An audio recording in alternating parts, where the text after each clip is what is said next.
கொஞ்சர் அப்படின்னா என்ன? தாகம் தணிப்பவர் அப்படின்னு அர்த்தம். இயேசு கிறிஸ்து வருவதற்கு பல 100 ஆண்டுகளுக்கு முன்பாகவே ஏசாயா தீர்க்கதரிசி எழுதுகிறார். இந்த மாதிரி அவரை பற்றிய தீர்க்க தரிசனம் இந்த மாதிரி நடக்க போகுது அப்படின்னு. ஆனால் அங்கே இருக்கிற ஆசாரியர்களுக்கோ பிரதான ஆசாரியர்களுக்கோ மற்ற தீர்க்கதரிசிகளுக்கோ அந்த காலத்தில் நடக்காத ஒன்றும் வித்தியாசமாக இவர் எழுதிக்கிட்டு இருக்கார். எதுக்கு இப்படிலாம் எழுதிக்கிட்டு இருக்காரு அப்படின்னு ஒரே குழப்பம் அவங்களுக்கு. 55ஆம் அதிகாரம் 1ஆம் வசனம் தான் தியான வசனம். ஓ தாகமாயிருக்கிறவர்களே, நீங்கள் எல்லாரும் தண்ணீர்கள் அண்டைக்கு வாருங்கள் அப்படின்னு கூப்பிட்றாரு. தாகமாக இருந்துச்சா எல்லா பேரும் ஆட்டோமேட்டிக்காக தண்ணீர்கிட்ட போவான். இது இயல்பான விஷயம். ஒரே தாகமாக இருக்குது, தண்ணி கொடுங்கன்னு. இங்கே ஒரு ஆள் நின்றுக்கிட்டு யாரெல்லாம் தாகமாக இருக்கிறீர்களோ எல்லோரும் தண்ணிக்கிட்ட வந்து குடிங்க, அப்போ தான் உங்கள் தாகம் தனியும் அப்படின்னு சொல்லிக்கிட்டு இருக்கார்.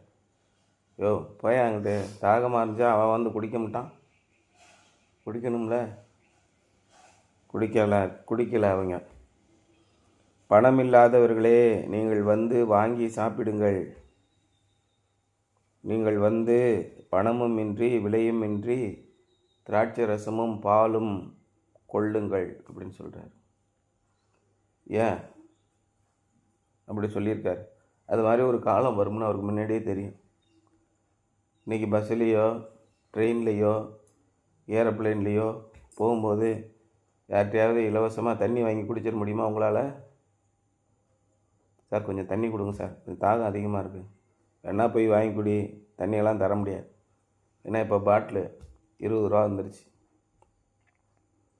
ஒரு பால் 1 லிட்ரு பால் எவ்வளவு? 40 ரூபா. 1 லிட்ரு தண்ணி 20 ரூபா. எங்கே கொண்டு சொல்கிறது? யாரும் தண்ணி கொடுக்க மாட்டான். இது மாதிரிலாம் வரும்னா அவருக்கு அப்பயே தெரியுது. ஓ தாகமாக இருக்கிறவர்களே, தண்ணீர் அண்டைக்கு வந்து குடிங்க சார், ஃப்ரீ வாட்டர் அவைலபிள். தண்ணி குடியாங்க ஃப்ரீயாக கிடைக்குன்னா அந்த காலத்தில் யோசிச்சிருக்கலாம்ல. அப்படி தான் காலங்கள் மாறி மாறி மறுபடியும் நடந்துகிட்ருக்கு. அந்த காலத்திலே தண்ணி கொடுக்காமல் இருந்திருக்காங்க. எங்கே தண்ணி கொடுக்கல தெரியுமா? தண்ணீர் மறுக்கப்பட்ட இடம் எது தெரியுமா? எல்லா கிராமங்கள்லேயும் தண்ணீர் மறுக்கப்பட்ட இடம் இருந்தது. உங்களுக்கெல்லாம் தெரியாது, சமூகம் மறைஞ்சு போச்சு. இந்த குளம் வந்து உயர் சாதியினருக்கு தான் இந்த கிணறு. இந்த குளம் உயர் சாதியினருக்கு தான். அந்த குளத்தில் வந்து ஒரு கை தண்ணி குடித்ததுக்காக அடித்தே கொண்டிருக்காங்க. இந்தியாவில் தமிழ்நாட்டில் நடந்திருக்குது. அதே மாதிரி தான் அங்கேயும் எருசலேம்லேயும் இங்கே சமாரியர்கள் தண்ணி குடிக்கக்கூடாது, இங்கே யூதர்கள் தண்ணி குடிக்கணும். யூதர்கள் வந்து தண்ணி எடுக்கும்போது சமாரியர்கள் வரக்கூடாது. அங்கே ஏதாவது ஒரு யூதன் இருந்தானா சமாரியன் அங்கே 1 கிலோமீட்டருக்கு அந்தாண்டே நின்றுக்கணும். இப்படியெல்லாம் சமூக கட்டுப்பாடுகள் ஒடுக்குமுறைகள் இருந்தன. நீ சாஸ்திரா காலேஜில் படிக்கிறீல, அங்கே உயர் சாதியினர் மற்ற சாதியினரை ஒடுக்குவார்கள். இதான் சமுதாயத்தில் நடக்கும். இந்த ஒடுக்குமுறை எப்பயுமே இருந்தது. ஏசாயா தீர்க்கதரிசியாக தான் சொல்கிறார். ஓ தாகமாக இருக்கிறவர்களே, யாருக்கெல்லாம் தாகமாக இருக்குது வாங்க, நான் உங்களுக்கு ஃப்ரீயாக தரேன். தண்ணி வந்து எவ்வளோ வேணால் குடிச்சுக்கோங்க, ஒன்றும் கவலை இல்லை. யாரும் உயர்ந்தவன் தாழ்ந்தவன் கிடையாது, வாங்க. நீங்கள் வந்து கொஞ்சம் போல் கஞ்சி காய்ச்சி வச்சுருக்க, அதை நக்கிட்டு போங்க. அப்படியா சொன்னார்? உயர் ரகமான உணவுகளை தருகிறேன், திராட்சை ரசமும் பாலும் கொள்ளுங்கள். உயர் ரகமான திராட்சை ரசங்களை உங்களுக்காக வைத்திருக்கிறேன், வாங்க. சாதாரண ஆகாரம் இல்லை, உயர் ரகமான ஆகாரத்தை வைத்திருக்கிறேன். அதான் இன்றைக்கி திராவிட மாடல் அரசு என்ன சொல்லுது? உயர் ரகமான கல்வி, உயர் ரகமாக வெளிநாட்டுக்கு போய் படிக்கிறதுக்கான கல்வியை இன்றைக்கி அரசு கொடுக்குது மாணவர்களுக்கு. ஏதோ ஏபிசிடி கற்றுட்டு போடான்லாம் சொல்லலை. உயர் ரகமான விளையாட்டுக்கள், உயர் ரகமான உணவுகள், இதை கொடுக்கணும். இதுதான் இறை அரசு சொல்கிறாங்க. ராமராஜ்யம்னு ஒன்று இருக்குல்ல, ராமராஜ்யம், த கிங்டம் ஆஃப் ராம். அங்கே என்ன நடந்தது? எல்லாரும் கற்கால மனிதர்களைப் போல வாழ்ந்தார்கள். கற்கால மனிதர் என்ன பண்ணான்? ஒருத்தனை அடிச்சுட்டு செத்துட்டு கிடந்தான். ராமனுடைய அப்பா என்ன பண்ணார்? 3000 மனைவிகளை வச்சுட்டு சந்தோஷமாக இருந்தார். மக்கள் எப்படி இருந்தாங்க? தெருவில் அலைஞ்சாங்க, சோத்துக்கு வழி இல்லாமல் அலைஞ்சாங்க. சாதி ஏற்ற தாழ்வுகள் இருந்தது, கல்வி மறுக்கப்பட்டது. இதுதான் ராமராஜ்யம். இந்த ராமராஜ்யத்தை மறுபடியும் நிறுவுவோம் அப்படின்றதான் கோஷம். எங்களுக்கு ராமராஜ்யமும் வேண்டாம், ஒன்றும் வேண்டாம், ஆள உடியா, நாங்கள் முன்னேறிய சமுதாயமாக இருக்கிறோம், எல்லாருக்கும் எல்லாமும் சமம், இதுதான் உலக கோட்பாடு. மறுபடியும் எங்களை 3000 வருஷத்துக்கு பின்னாடி இழுத்துட்டு போறியா? பிரிவினைகளை உண்டாக்குகிறார்கள். உனக்கெல்லாம் தகுதி இல்லை அப்படிங்கிறான். ஆனால் இங்கே இறையரசு என்ன சொல்லுது? நீங்கள் விலையுமின்றி பணமுமின்றி விலையுமின்றி திராட்சை ரசமும் பாலும் கொள்ளுங்கள். நீங்கள் அப்பம் அல்லாததற்காக பணத்தையும் திருப்தி செய்யாத பொருளுக்காக உங்கள் பிரயாசத்தையும் செலவழிப்பானேன். நீங்கள் எனக்கு கவனமாக செவி கொடுத்து நலமானதை சாப்பிடுங்கள், அப்பொழுது உங்கள் ஆத்மா கொழுப்பான பதார்த்தத்தினால் மகிழ்ச்சியாக இருக்கும். இறையரசு என்பது எல்லாருக்கும் சமமான அரசு. ரொம்ப அடிப்படையான விஷயம். ஒரு தாகம் அதை நிவர்த்தி செய்கிறதுக்கு உலகத்திலே சமநிலை இல்லை. In the East, water is a precious ingredient and an abundance of water is a special blessing.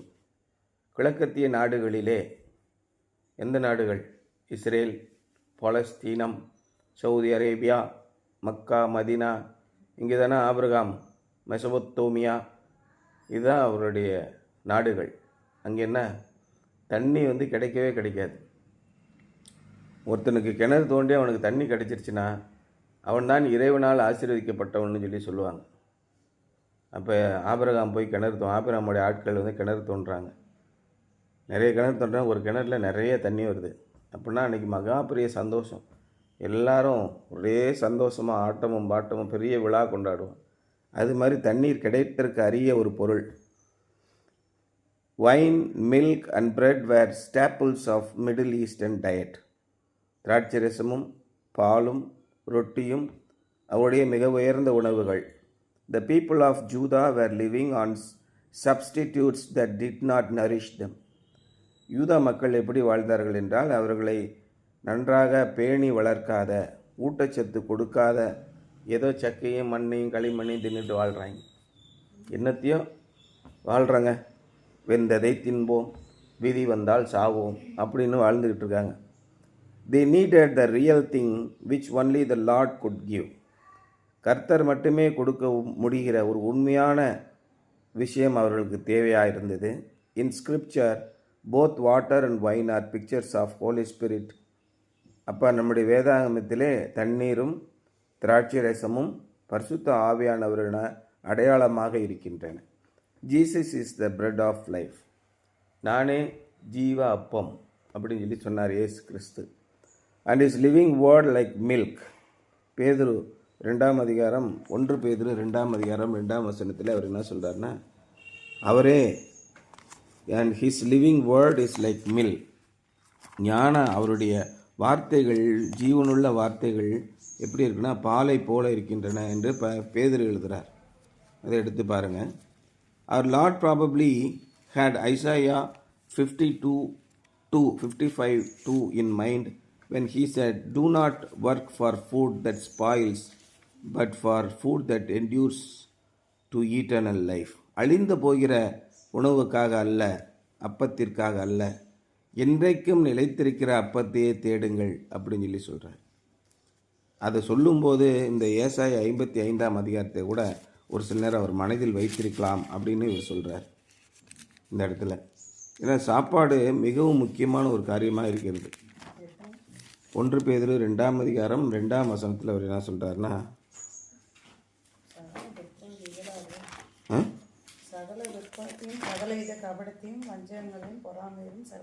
ஆமாம், இதில் என்ன போட்டு 1 பேதுரு 2 அதிகாரம் 2 வசனம் தான் போட்டிருக்காரு. நீங்கள் வளரும்படி புதிதாய் பிறந்த குழந்தைகளை போல திருவசனமாகிய ஞானப்பாலை.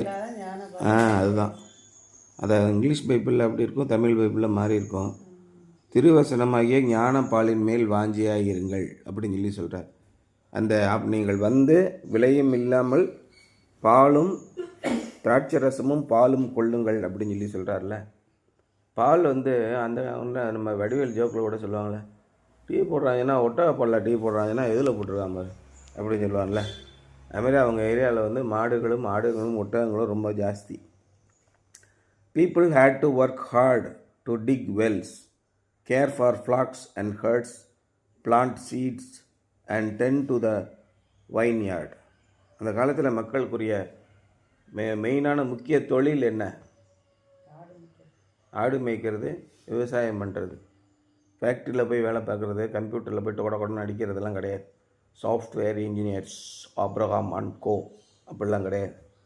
எல்லாம் ஆடு மாடு மேய்க்கிறவங்க, ஒட்டகங்களை மேய்க்கிறவங்கள, கழுதைகளை மேய்க்கிறவங்க, பன்னிகளை மேய்க்கிறவங்க தான் அந்த காலத்தில்.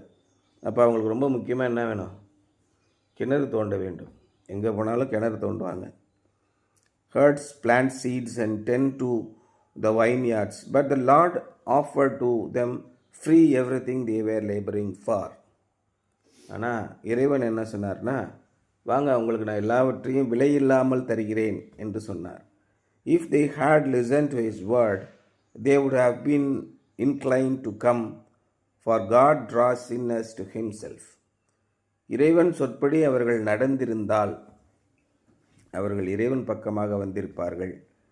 இறைவன் எப்பொழுதுமே பாவிகளை தன்னண்டை இழுத்து கொள்கிறார் அப்படின்னு போட்டிருக்கு. Jesus Christ is God's covenant to the Gentiles. இயேசு கிறிஸ்து தான், இயேசு கிறிஸ்துவின் வழியில், அதாவது பிதாவினுடைய வழியில் நாங்கள் தான் பிதாவுக்கு உரியவர்கள். நாங்கள் தலையிலிருந்து பிறந்தோம், இறைவன் எங்களிடத்துல தான் வந்தார் அப்படின்னு சொல்லி இறைவன் சிலை மேலே காலை வச்சுட்டு அபிஷேகம் பண்ணிகிட்ருக்கான் ஒருத்தன். யார்? இந்த யூதன் என்ன சொல்கிறான்? கடவுள் எங்களுக்கு மட்டும்தான், வேறு எந்த நாய்க்கும் கிடையாது போ அப்படிங்கிறான். ஆனால் இயேசு கிறிஸ்து மற்ற புற ஜாதியினருக்கு, புற மக்களுக்கு இறைவன் கொடுத்த உடன்படிக்கை தான் இயேசு கிறிஸ்து. இன்றைக்கு நிறைய பேர் என்ன சொல்கிறான்? ஜெகோவா விட்னஸ் அப்படின்னு ஒருத்தர் இருக்கான். இயேசெல்லாம் கிடையாதுங்க, டைரெக்டாக பிதாவை மட்டும்தான் நாம் கொடுத்து கொள்ள வேண்டும் அப்படிங்கிறார். ஆனால் பவுல் என்ன சொல்கிறாரு? பிதா, குமாரன், பரிசுத்த ஆவியின் நாமத்தினாலே உங்களை ஆசீர்வதிக்கிறோம். பேதுரு என்ன சொல்கிறார்? பிதா, குமாரன், பரிசுத்த ஆவியின் நாமத்தினாலே. இந்த திரியேக கடவுளை நீ விசுவாசிக்கிறாயா?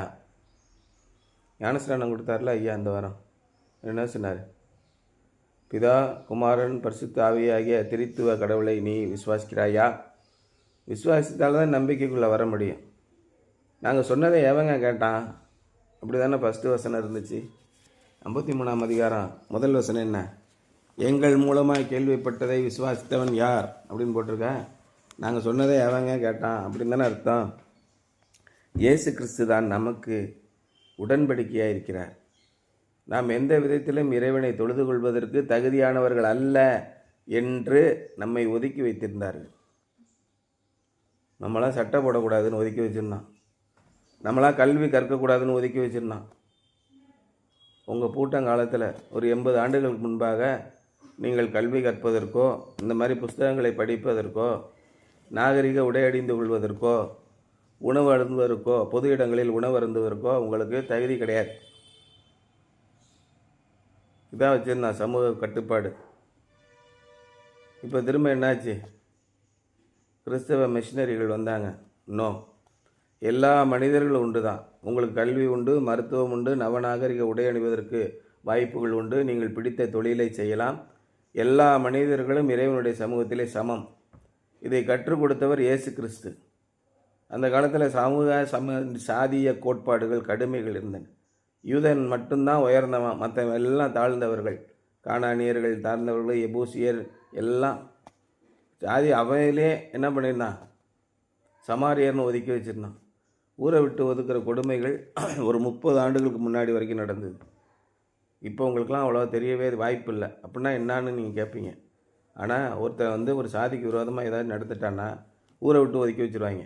தண்ணி எடுக்கக்கூடாது, ஊருக்குள்ளே ஜாமான் வாங்கக்கூடாது, இப்படி ஊரை ஒதுக்கி வச்சுருவாங்க. அந்த மாதிரி கொடுமைகள்லாம் நடந்தது. ஊரை விட்டு ஒதுக்கி வைங்க, அவங்ககிட்ட போய் யாரும் பேசக்கூடாது, வெறும் கொடுக்கல் வாங்கலில் ஈடுபடக்கூடாது, தண்ணீர் கொடுக்கக்கூடாது, இப்படிலாம் வச்சுருந்தாங்க. அப்பேற்பட்ட மக்களுக்கு சர்வ சுதந்திரத்தையும் கொடுத்தவர் இயேசு கிறிஸ்து. யாரெல்லாம் தண்ணி இல்லைன்னு சொல்லி ஒதுக்கி வச்சுருக்கானா, நீ என்கிட்ட வா, ஃப்ரீயாக தண்ணி தரேன். யாரெல்லாம் உணவு இல்லாமல் ஒதுக்கி வைத்திருக்கிறானா, என்கிட்ட வாங்க, காசே கொடுக்க வேணாம், உயர்தரமான உணவுகளை நான் உங்களுக்கு கொடுக்கிறேன்.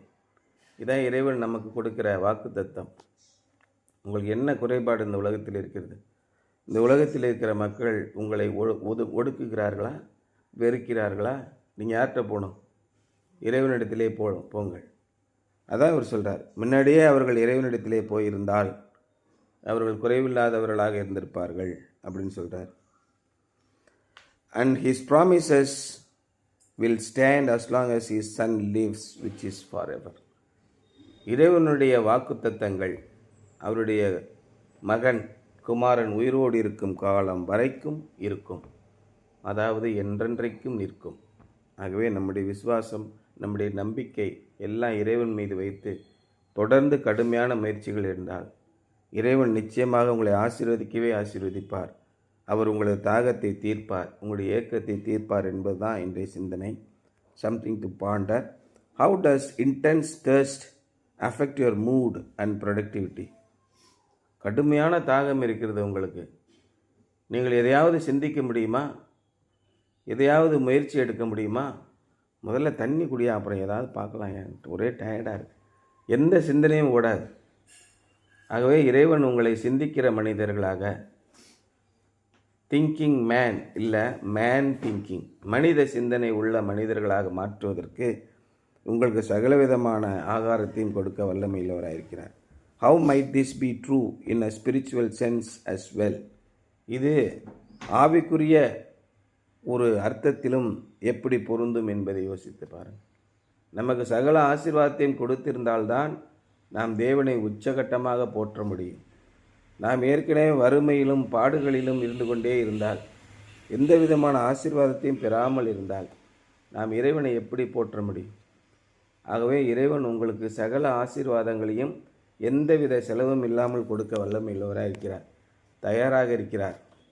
உங்களுக்கு எதெல்லாம் குறைபாடு இருக்கிறதோ நீங்கள் என்னிடத்தில் பணமுமின்றி விலையுமின்றி பெற்றுக்கொள்ளுங்கள் என்று இறைவன் நம்மை அழைக்கிறார் என்பதுதான் இன்றைய சிந்தனை. சரியா?